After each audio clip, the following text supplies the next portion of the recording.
Here's the thing, perfectionism isn't about achievement. If it were, you'd feel proud when you work hard, not ashamed, tense, or terrified of messing up.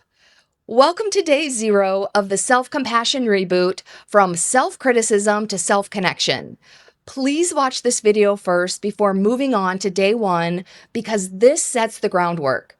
So let's talk about what perfectionism is. It's actually about impossible standards rooted in fear. Fear of losing love or approval, fear of disappointing someone, or fear of losing control. And because those fears run deep, perfectionism shows up in the sneakiest ways. Overthinking every decision, feeling like nothing you ever do is enough, and avoiding things you actually want to try because you're scared that you'll fail the first time. And if this resonates, you are not alone, and nothing is wrong with you. You were simply conditioned to survive this way. So just to be clear, in the challenge, the advice will be very general because in my GLOW method, the first step is G, go back to your childhood. So we'll trace back to your childhood the root cause of whatever your limiting belief is or whatever belief is causing your perfectionism behaviors. So because there's no way for me to know who's going to be watching and what their root cause issue is, there's no way for me to give specific advice. So this will be very general advice. And the intention is every time you fall into perfectionism, instead of going into a shutdown or a self-attack, you'll have a new choice available. So this won't be comprehensive and it's not the only way, but it's just some tools to add to your toolbox. So when you're falling into perfectionism tendencies, that you'll just have new choices that you can make.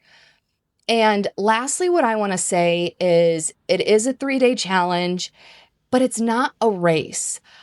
I could go off on a tangent, so I'll try to keep it short, but school systems or corporate America systems, they train us to check off boxes and do things and do them a certain way, and then we get graded or evaluated on how we do them. There are no rules here. Again, the intention is to have some new practices and have new choices every time you fall into perfectionism tendencies and to replace old behaviors with these new behaviors. And it's a practice. You're not going to be perfect every time. And I know as perfectionists, we want to check off the boxes and do everything right.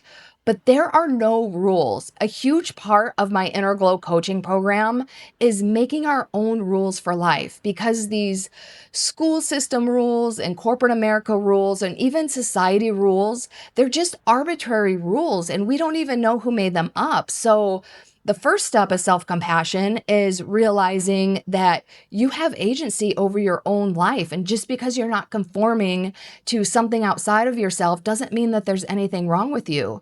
So this 3-day challenge is real life. It's about actually learning and growing and become a better version of yourself.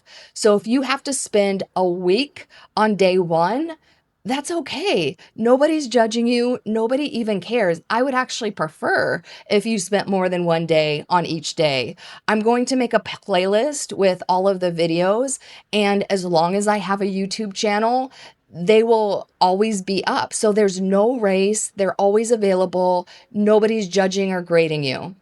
And the last thing I want to say is that a lot of perfectionists tend to have a critical inner voice that's driving all of their behaviors.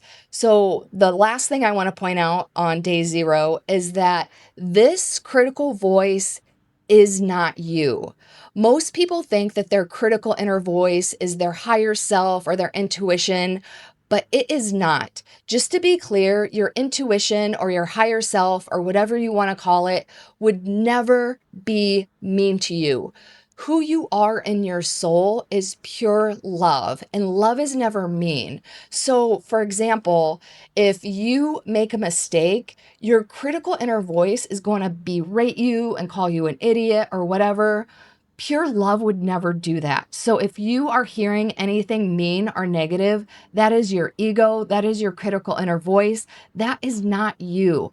And just to be clear, your critical inner voice is usually repeating beliefs that are not even yours.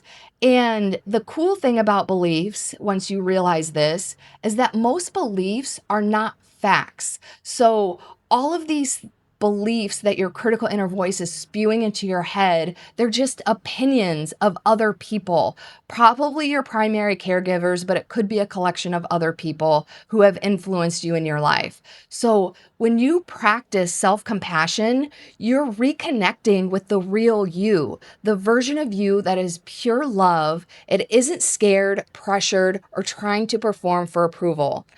And with these tools, you get to respond to yourself instead of attacking yourself. When you stop letting perfectionism run the show, you start living from connection instead of criticism. And you finally feel like your life is yours again. You can show up softer but stronger, and you don't have to earn your worthiness anymore. You just live from it. So, if this hits home, I am super excited for you to start day one. So make sure you subscribe. And if you like this, hit the like button, and I will see you tomorrow in day one.